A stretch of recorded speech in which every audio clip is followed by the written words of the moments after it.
We are living inside a system that is quietly collapsing under its own contradictions. On one side, artificial intelligence and automation are accelerating at a speed that replaces workers faster than society can fully process. Entire categories of labor are being optimized away, compressed into software, or handed to machines that do not sleep, do not negotiate, and do not require income.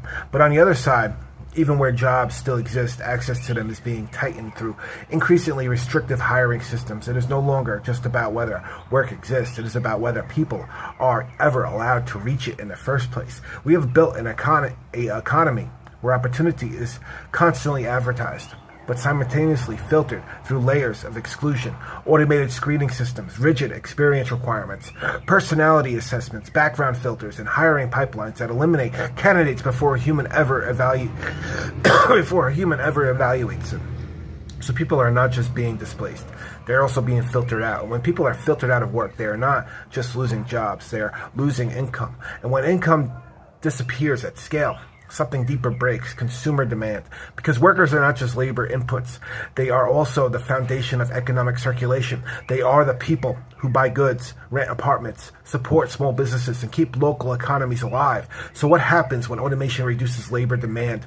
At the same time, hiring systems restrict entry into what remains. You got to squeeze from both sides. Fewer people earning money and fewer pathways to earn it. And that produces a slow economic contraction that does not always look like a crisis in headline numbers, but shows up everywhere else: in stagnant local businesses, weakened purchasing power, and communities where money simply stops moving the way it used to.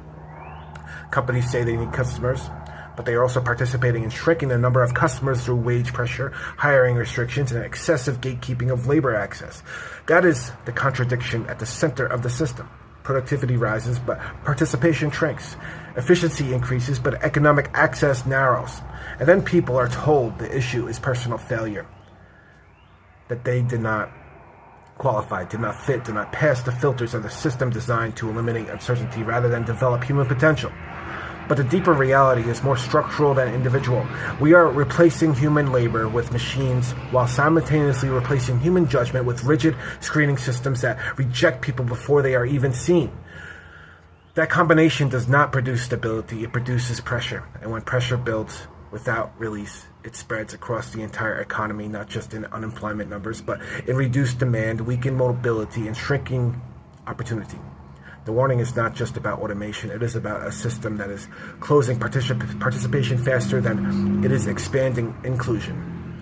And no economy can remain stable when the people